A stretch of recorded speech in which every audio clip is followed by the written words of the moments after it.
और सब रिश्ते वाले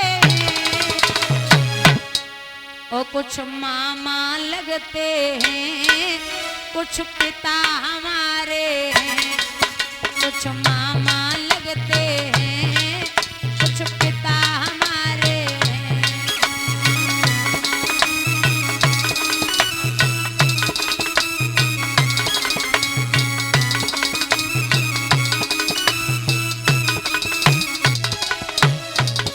अर्जुन बोले वो बाबा भी समझी, वो शकुनी मामाएं, वो जयद्रथ बहनोई, वो अश्वस्थामाएं।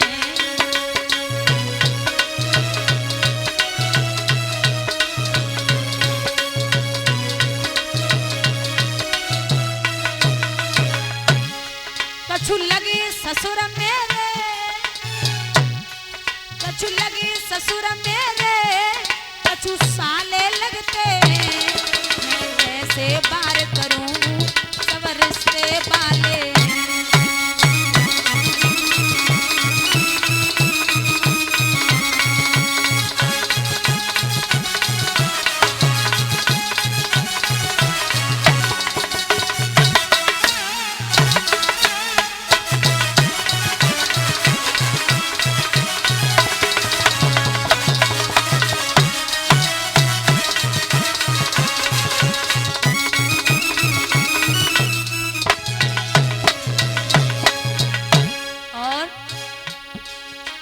धनुष बाण ठाड़ो जे करण लगे भैया,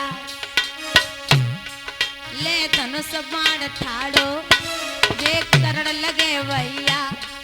यहाँ कट कट खून गिरे कर रोवेगी मैया।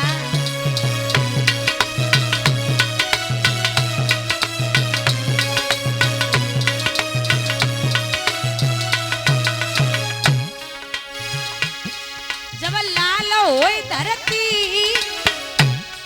जब लाल होई धरती और चले पनारे, कुछ मामा लगते हैं, कुछ पिता हमारे हैं।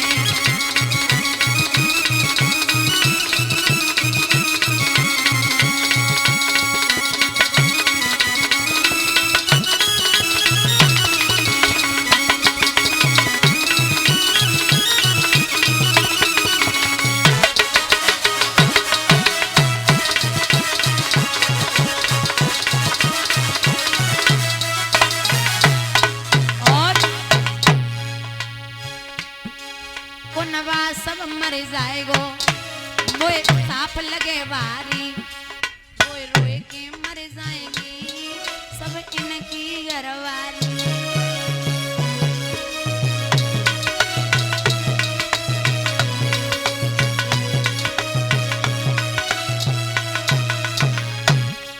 ये कहकर अर्जुन ने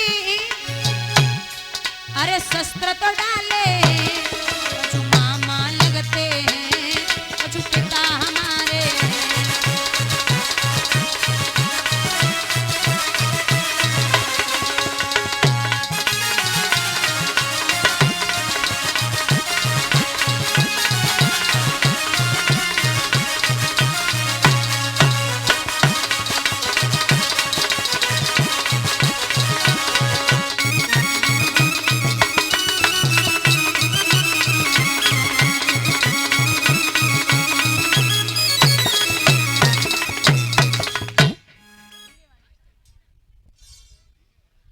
बंधु शस्त्र डाल दिए, भगवान बोले उठाओ अर्जुन, यही मौका है, इसके बाद मौका मिलने वाला नहीं है।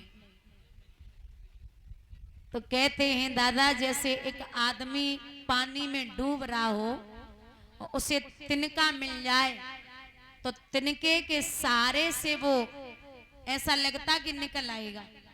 तो वैसे कर्ण ने एक बार फिर विचार किया कि का पता एक आध बाण रह गो होवे, पांचों न दे होवे, लेकिन मैया कुंती ले जा चुकी। बाण चलाया, कर्ण जमीन पे आ गए। तो अर्जुन आंखों में आंसू लेके बोले कृष्ण आज हमें अंत समय में दर्शन करा दो। संत के वेश में दोनों पहुंचे। कर्ण जमीन पे पड़े हुए जवाब दिया। कर्ण एकदम नेत्र खोले, आंखें बंद हो रही फिर खुल रही, फिर बंद हो रही फिर खुल रही। अरे हम आपसे कुछ मांगने आए। कर्ण आंखों में आंसू लेके बोले क्या चाहिए नाथ? बोले आप सोना का दान करते हैं ना, सोने का है कुछ? सो दांत उखाड़ के सोने को भगवान की हथेली पे रख दियो। कृष्ण साक्षात अपने रूप में आए। एक बात और बोलूं दादा, पूरे जीवन में भगवान इतना कभी नहीं रोए जितना दो भक्तों के लिए रोए हैं। पहले हैं जटायु और दूसरे हैं कर्ण। जटायु को भगवान ने अपने हाथों से जलाया था और कर्ण को भगवान ने अपने हाथों पे जलाया था। कहा कि आप, बोले हाँ कुछ मांग लो कर्ण। तो कर्ण बोले नाथ हमें ऐसी जगह जलाना जहां कोई पाप न हुआ हो। अब पूरी दुनिया में ऐसी कोई जगह नहीं जहां कोई पाप न हुआ हो। तो भगवान ने डेली हथेली पर चिता बनाई, अंतिम संस्कार किया। पांचों पांडवा जब लौट के आए तो जवाब दिया। आरती का थाल सजाए। मैया कुंती खड़ी, हमारे बेटे आ रहे होंगे रड से जीत करके, तो मैं तैयारी कर लूं। आरती का थाल तैयार है। सबसे पहले आगे बढ़ के कुंती ने पूछी, अरे ओ अर्जुन? बोले हाँ मैया, बताओ आज युद्ध में क्या हुआ? तो अर्जुन बोले, अरे ओ माँ, आज हमने एक ऐसे वीर को पछाड़ा है जिसका नाम था सूर्यपुत्र कर्ण। आरती की थाली हाथ से छूट गई। कुंती जमीन पे आई गई और जवाब दियो कि ओरे अर्जुन, सगे भाई को मार के आ गया और यह हमसे छाती ठोक के कह रहा है कि मैं वीर को मार के आया हूं। महाराज धर्मराज ने सुना कि कर्ण मेरा सगा भाई है, तो टकटकी लगाए कि मैया को चेहरा देख रहे कि मां दोबारा बोलना। बोले हाँ लाला, कर्ण तेरा सगा भाई था। अब धर्मराज महाराज मैया को चेहरा देख के आंसुओं की धार बराबर चल रही और झंझलाए के मैया से क्रोध में बोले, अरे ओ माँ, तू तो बड़ी अभागी निकली। ए धिक्कार तेरे जीवन को मैया, और तूने लीनो वेद छिपाई और धोखा देखे दियो मात, तूने कर्ण वीर मर पाई।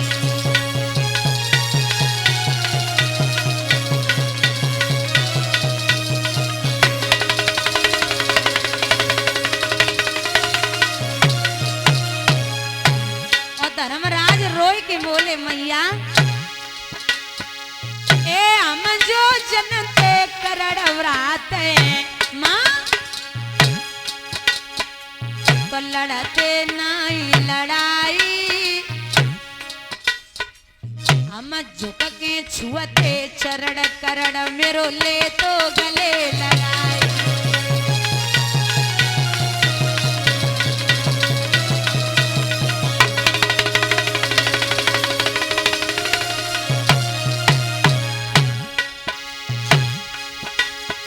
एक करुणा करी करी कुंती रोती,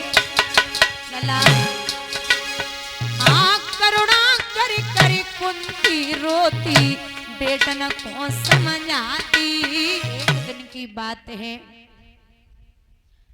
जब ये कर्ण भी मारे गए, अकेले दुर्योधन विचार किया कि अब कहां जाएं, क्या करें। तो द्रोणाचार्य का पुत्र है अश्वत्थामा। उसने कहा कि भैया दुर्योधन, अभी तक आप पांडवों को नहीं मार पाए। बोले तो क्या कहना चाहते हो? बोले मैं ये कहना चाहता हूं कि मैं मार दूंगा। अश्वत्थामा की बात सुन के दुर्योधन बोले कि ओरे अश्वत्थामा, बे पांडव कोई गाजर मूली ना है जो तू काट के ले आवे, उन पे भगवान को हाथ है। बोले क्या करे? बोले मैं वादा करता हूं कि मार के ही लाऊंगा।